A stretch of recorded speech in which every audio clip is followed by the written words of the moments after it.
పిత పుత్ర పవిత్రాత్మ నామమున ఆమెన్. ప్రభు మీతో ఉండునుగాక, మీ ఆత్మతో ఉండునుగాక.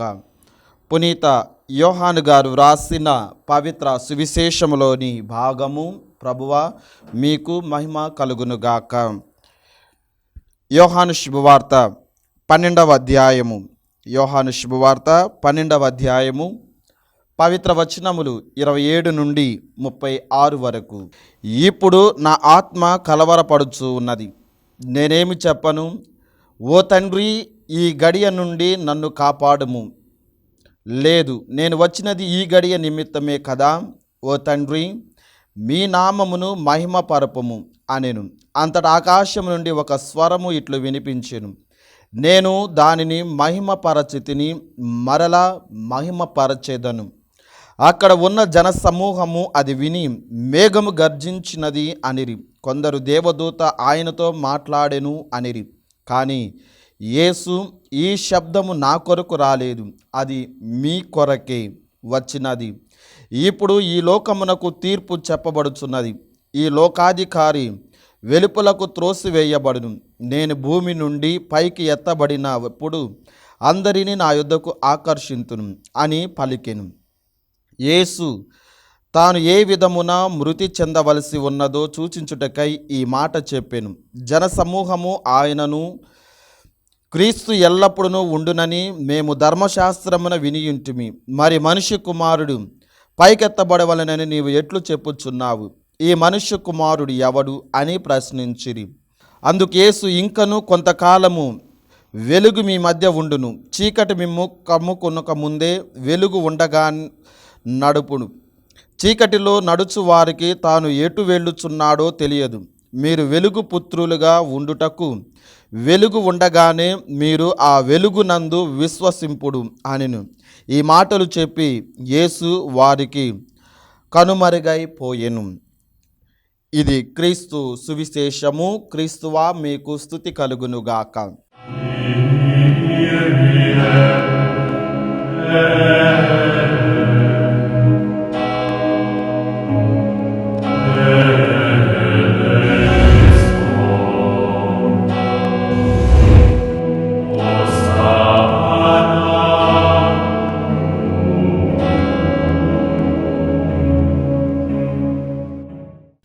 క్రీస్తునాథుని యందు ప్రియ సహోదరి సహోదరులారా, దివ్యవాణి ప్రేక్షకులారా, క్రీస్తు సందేశమును ఆలకిస్తూ ఉన్నటువంటి విశ్వాసులారా, మీ అందరికీ ప్రభువైన యేసుక్రీస్తు అతి పరిశుద్ధ దివ్య నామములో శుభాభివందనములు తెలియజేస్తూ ఉన్నాం. ప్రియ సహోదరి సహోదరులారా, ఈరోజు మనం ధ్యానిస్తూ ఉన్నటువంటి దైవాంశము మెరిసేదంతా బంగారము కాదు. ప్రియ విశ్వాసులారా, మెరిసేదంతా బంగారము కాదు అనే ఈ అంశాన్ని ఈరోజు మనము ధ్యానం చేస్తూ ఉన్నాం. ప్రియ సహోదరి సహోదరులారా, ఈ ఆధునిక ప్రపంచములో ఎటు చూసినా ఆకర్షణీయమైనటువంటి వస్తువులు మనకు కనబడుతూ ఉన్నాయి. ఈ ఆకర్షణీయమైనటువంటి వస్తువులు నేటి మార్కెట్లో నిమిషానికి ఒకటి కొత్తదనము పుంజుకొని ప్రజలకు అందుబాటులో ఉంటూ ఆకర్షణీయముగా ఆకర్షిస్తూ ఉన్నాయి.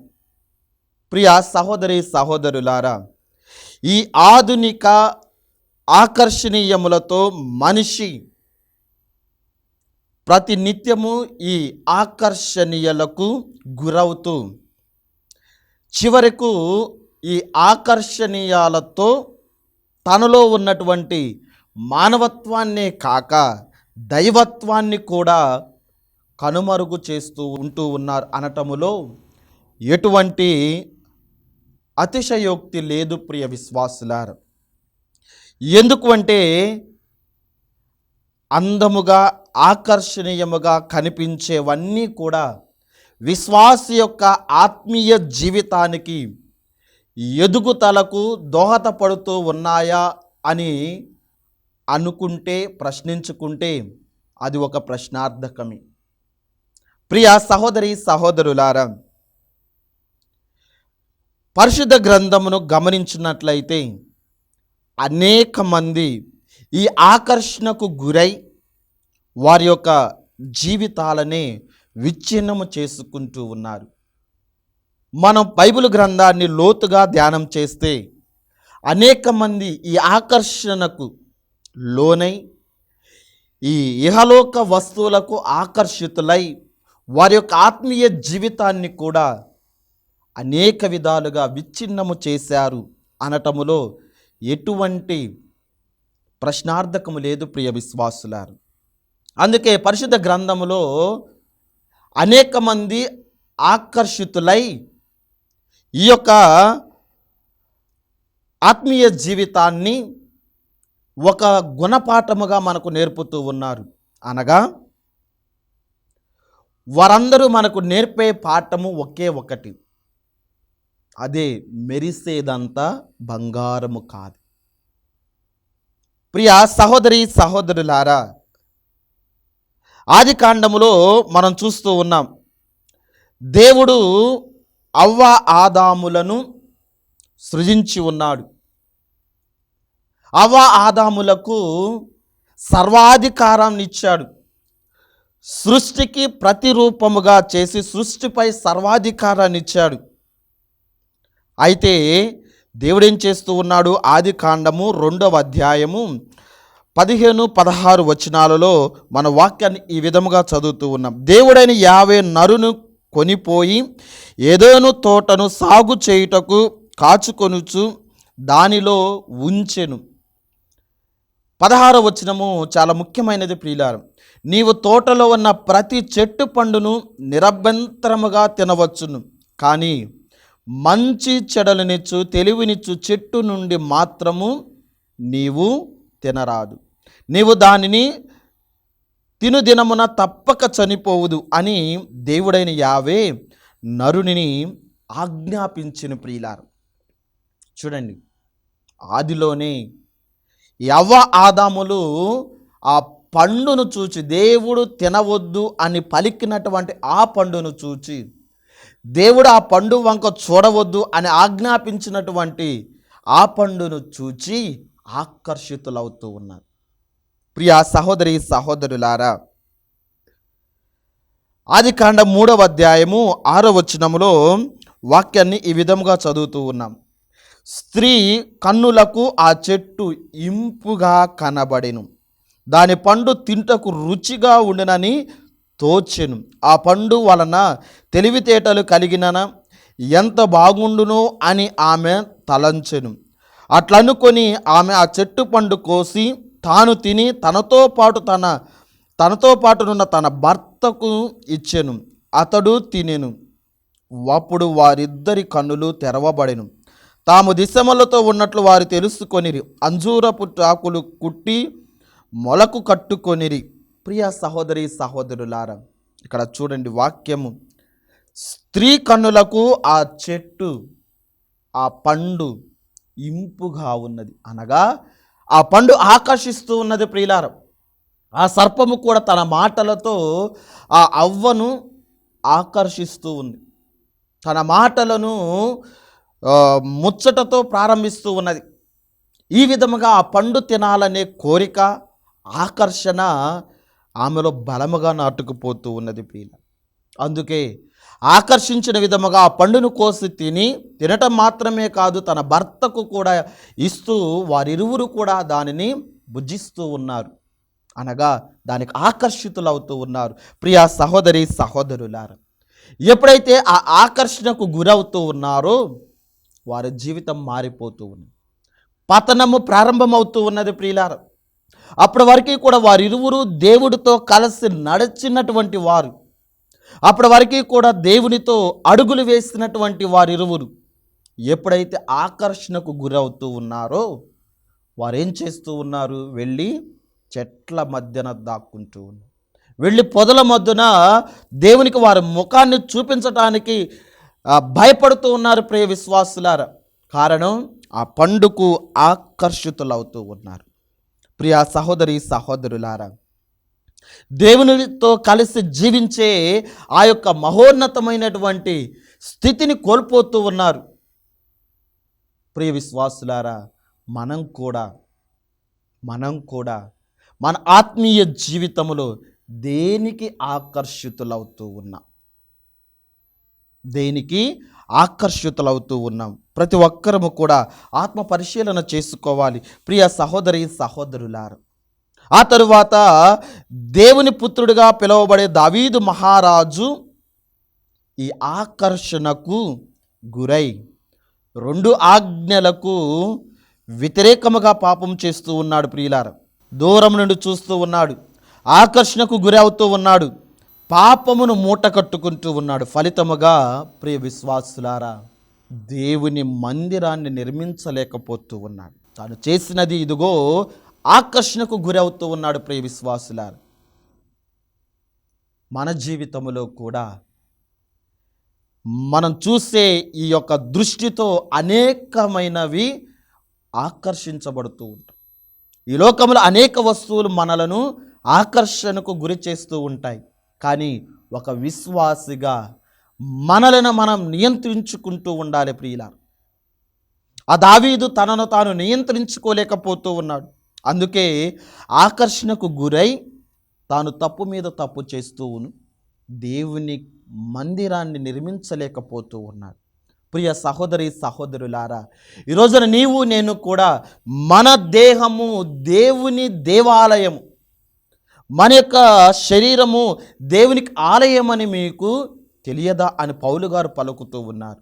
మరి మనము కూడా ఈ ఆత్మీయ జీవితముతో ఇహలోక అందానికి, ఇహలోక వాటికి ఆకర్షితులై పాపమునకు దాసోహమైపోతే ఏ విధముగా ఈ యొక్క శరీరం అనే దేవాలయానికి మనము న్యాయం చేస్తూ ఉన్నాం? ఈ యొక్క దేవాలయం అనే దేహమును పవిత్రముగా ఉంచుతూ ఉన్నాం. ప్రతి ఒక్కరము కూడా ఆత్మ పరిశీలన చేసుకోవాలి ప్రియ సహోదరి సహోదరులారా. ఇలా పాత నిబంధనలో అనేక మంది ఆకర్షణకు గురవుతూ ఉన్నారు.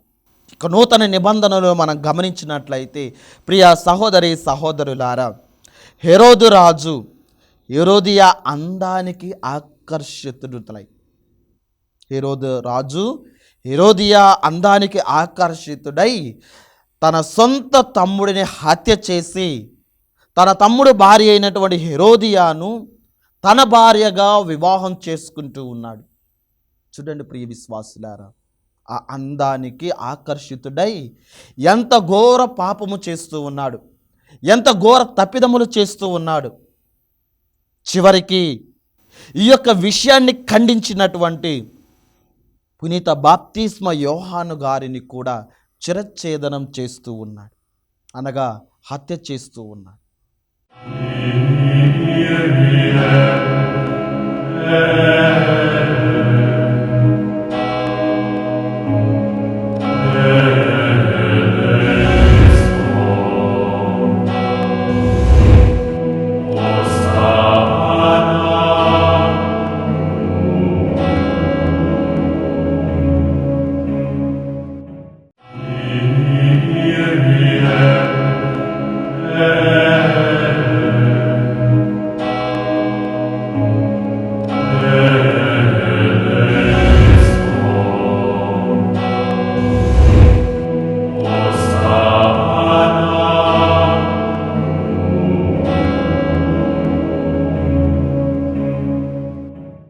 ప్రియ సహోదరి సహోదరులారా, చూడండి, ఆకర్షణకు గురై ఏ విధముగా ఈ హెరోదు రాజు తన యొక్క రాజరిక అంతస్తుకు వ్యతిరేకంగా చేస్తూ ఉన్నాడు. తను ఒక రాజుగా ఉండి న్యాయాన్ని పాటించాల్సినటువంటి రాజు అన్యాయానికి ఒడిగడుతూ ఉన్నాడు. కారణం, ఆకర్షితుడవుతూ ఉన్నాడు. ఆ హెరోదియా అందానికి ఆకర్షితుడవుతూ ఉన్నాడు. చివరికి రక్తము పంచుకొని పుట్టినటువంటి తన సొంత తమ్ముడునే హత్య చేస్తూ ఉన్నాడు. ప్రియ సహోదరి సహోదరులారా, మనం కూడా ఈ రోజున ఆత్మ పరిశీలన చేసుకోవాలి. అదే విధముగా క్రీస్తు ప్రభు 12 మంది శిష్యులలో యూదా ఇస్కారియోతు ధనానికి ఆకర్షితులవుతూ ఉన్నాడు. ధనానికి ఆకర్షితులవుతూ, ధనము మీద పేరాశతో గురువుకే నమ్మక ద్రోహం చేస్తూ ఉన్నాడు. క్రీస్తు ప్రభువుతో 3 సంవత్సరములు కలిసి జీవించాడు. ఆ క్రీస్తు ప్రభుకు ఆకర్షితుడు అవ్వలేదు. దేనికి ఆకర్షితులవుతూ ఉన్నాడు? ధనానికి ఆకర్షితులవుతూ ఉన్నాడు. దానికి ప్రతిఫలముగా తన మొహమును ప్రభుకు చూపించుకోలేక వెళ్ళి ఆత్మహత్య చేసుకుంటూ ఉన్నాడు. ప్రియ సహోదరి సహోదరులారా, నీవు నేను కూడా ఈ ఆత్మీయ జీవితములో బహుశా ధనానికి ఆకర్షితులవుతూ ఉన్నాము, లేదా మరే ఇతర పాపానికి ఒడిగట్టే ఆత్మీయ జీవితాన్ని కుంపు చేసే, లేదా ఆత్మీయ జీవితాన్ని పాపము జీవితముగా మార్చే వాటికి ఆకర్షితులవుతూ ఉన్నామేమో ఆత్మ పరిశీలన చేసుకోవాలి. ఈ రోజున ప్రభు హెచ్చరిస్తూ ఉన్నాడు. ప్రియ సహోదరి సహోదరులారా, ప్రభు ఏమంటూ ఉన్నాడు అంటే, పౌలు గారు ఎఫెసీలకు రాసిన లేఖ 5వ అధ్యాయము 1వ వచనములో వాక్యము ఈ విధముగా తెలియజేస్తూ ఉంది. మీరు దేవుని ప్రియమైన బిడ్డలు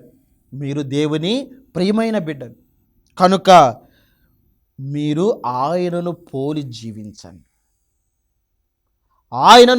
జీవించండి అంటే ఆయనకు ఆకర్షితులు అవ్వాలి. ప్రియ విశ్వాసులారా, ఆయనకు ఆకర్షితులు అవ్వాలి. ఆయనకు ఆకర్షితులై ఎప్పుడైతే మనం జీవిస్తామో మనము ప్రభు పలికిన విధముగా నిజముగా ఆయనకు ప్రియమైన బిడ్డలుగా ఉంటాం. ఆయనకు ఇష్టమైన శ్రేష్టమైన బిడ్డలుగా మనం మారుతాం. ప్రియ విశ్వాసులారా, మనం జీవించాల్సినది ఆయనను పోలి జీవించాలి. అనగా ఆయనకు ఆకర్షితులు అవ్వాలి. ప్రియ సహోదరి సహోదరులారా, మరి ఈ రోజున నీవు నేను దేనికి ఆకర్షింపబడుతూ ఉన్నాం? బైబిల్ గ్రంథములో దేవునికి ఆకర్షితులై జీవించిన వారు అనేక మంది ఉన్నారు. ప్రియులారా, ఎంతమంది అయితే ఈ లోక అందానికి లేదా ధనానికి, ఈ లోక పాపానికి ఆకర్షితులై తన జీవితాన్ని విచ్ఛిన్నము చేసుకున్నారో, అదే విధముగా దేవునికి దైవానికి ఆకర్షితులై వారి జీవితాలను ధన్యత చేసుకున్న వారు కూడా బైబిల్ గ్రంథములో అనేక మంది ఉన్నారు. ఉదాహరణకు ఆదికాండము 5వ అధ్యాయం 23వ వచనములో హానోకు మనకు కనబడుతూ ఉన్నాడు. ప్రియులారా, ఈ హానోకు దేవునికి ఆకర్షితులయ్యాడు, దేవుని మాటకు ఆకర్షితులయ్యాడు. అందుకే అతను 365 సంవత్సరాలు దేవునితో కలిసి నడిచాడు. కారణం దేవునికి ఆకర్షితులవుతూ ఉన్నాడు. ఈ రోజున నీవు నేను కూడా మన సంవత్సరంలో 365 రోజులు ఉంటూ ఉన్నాయి. ఈ 365 అనగా సంవత్సరం అంతా కూడా మనం వేసే ప్రతి అడుగులో దేవునికి ఆకర్షితులై జీవించాలి. నోవా దేవునికి ఆకర్షితులై జీవించాడు. అందుకే దేవుని మాట ప్రకారము ఓడను నిర్మిస్తూ ఉన్నాడు. ఎవరు ఎన్ని అనుకున్నా ఆయన పట్టించుకోలేదు. ప్రియులారా, ఎవరు ఎంతమంది ఎగతాళి చేస్తూ ఉన్నా ఆయన పట్టించుకోలేదు. ప్రియులారా, ఆయన చేస్తూ ఉన్నది దేవుని మాటకు అంగీకరించి దేవుని పిలుపుకు ఆకర్షితులై ఓడను నిర్మించాడు. ఆ జలప్రళయము నుండి రక్షించబడుతూ ఉన్నాడు. ప్రియ సహోదరి సహోదరులారా, నీవు నేను కూడా దేవునికి ఆకర్షితులవ్వాలి, దేవుని యొక్క ప్రేమకు ఆకర్షితులవ్వాలి. ప్రియ సహోదరి సహోదరులారా, అబ్రహాము దేవునికి ఆకర్షితులయ్యాడు. అందుకే విశ్వాసానికి తండ్రిగా మారుతూ ఉన్నాడు. పాత నిబంధనలో యోసేపు దేవునికి ఆకర్షితులై జీవించాడు. ప్రియులారా, ఐగుప్తులో పోతీఫరు భార్య అందానికి ఆకర్షితులై జీవించలేదు. ఆ పాపము నుండి పరిగెత్తుతూ ఉన్నాడు. ఆమె చూపినటువంటి అందానికి ఆశకి పోయి ఆకర్షితులై జీవించలేదు. ప్రియులారా, ఆ పాపము నుండి పారిపోతూ ఉన్నాడు. మోషే అరణ్యములో మండుచున్న పొదను చూచి, అనగా ఆ మంటను చూచి, అనగా దైవాన్ని చూచి ఆకర్షితుడవుతూ ఉన్నాడు. ఏమిటి అక్కడ మండుతూ ఉన్నది? ఏమిటి ఆ పర్వతం మీద మండుతూ ఉన్నది? అని ఆ యొక్క మంటకు ఆకర్షితులవుతూ ఉన్నాడు. అనగా దేవునికి ఆకర్షితులవుతూ ఉన్నాడు. అందుకే గొప్ప నాయకుడిగా ఇజ్రాయేల్ ప్రజలను నడిపిస్తూ ఉన్నాడు. దేవుని పిలుపును అందుకొని ఇజ్రాయేల్ ప్రజలను నడిపిస్తూ ఉన్నాడు. ప్రియ సహోదరి సహోదరులారా, ఇక నూతన నిబంధనలు అనేక మంది క్రీస్తు ప్రభుకి ఆకర్షితులై జీవించారు. అందుకే ఆయన ఎటు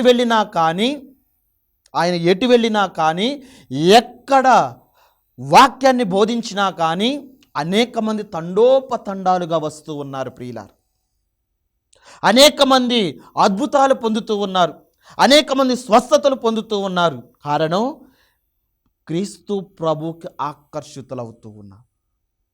ఈరోజు నీవు నేను కూడా ఆ ప్రభుకి ఆకర్షితులవు జీవించాలి. ఇహలోక అందమైన లేదా ఇహలోక పాపానికి ఒడిగట్టే వాటికి కాదు మనం ఆకర్షింపబడాల్సినది. ప్రియ సహోదరి సహోదరులారా, పాపానికి ఒడిగట్టే వాటికి ఆకర్షితులై మనం జీవిస్తే ప్రియ విశ్వాసులారా, మన ఆత్మీయ జీవితము విచ్ఛిన్నమైపోతూ ఉన్నది. అందుకే క్రీస్తు ప్రభు యోహాను శుభవార్త 12వ అధ్యాయము 32వ వచనములో ఒక మాట పలుకుతూ ఉన్నాడు. నేను భూమి నుండి పైకి ఎత్తబడినప్పుడు అందరినీ నా యొద్దకు ఆకర్షింతు. నేను భూమి నుండి పైకి ఎత్తబడినప్పుడు అందరినీ నా యొద్దకు ఆకర్షింతును అని వాక్యము పలుకుతూ ఉంది. ప్రియ విశ్వాసుల, ఈ రోజున నీవు నేను కూడా ఆ సిలువలో వేలాడుతూ ఉన్నటువంటి ఆ క్రీస్తు ప్రభువుని చూచినప్పుడు, మన కొరకు ఆ సిలువలో బలిగా అర్పింపబడినటువంటి ఆ క్రీస్తు ప్రభువును చూచినప్పుడు, మన కొరకు 3వ దినమున ఉత్థానమైనటువంటి ఆ ప్రభువును చూచినప్పుడు, మనలను మృతుల నుండి పునరుత్థానము చేయబడతా అని పలికినటువంటి ఆ ప్రభువును చూచి ఆకర్షితులవ్వాలి. అప్పుడే మన ఆత్మీయ జీవితములో మనము అనేకమైనటువంటి మేలులు మనం పొందుకుంటాము. ప్రియ విశ్వాసుల, ఈ రోజున మనము మన కుటుంబాలలో, మన సంఘాలలో, మన చుట్టుపక్కల ఉన్నవారు దేనికి ఆకర్షితులై జీవిస్తూ ఉన్నారు? ప్రతి ఒక్కరు కూడా ఆత్మ పరిశీలన చేసుకోవాలి. ప్రియ సహోదరి సహోదరులారా, ఆ క్రీస్తు ప్రభు ఆజ్ఞాపించిన విధముగా, ఆ క్రీస్తు ప్రభు మనందరికీ చెప్పిన విధముగా, ఆయన శిష్యురాలుగా ఉన్నటువంటి మనము 32వ వచనము పలికిన విధముగా, నేను భూమి నుండి పైకి ఎత్తబడినప్పుడు అందరిని నా యొద్దకు ఆకర్షించు. ఈరోజున నీవు నేను దేనికి ఆకర్షితులై జీవిస్తూ ఉన్నా?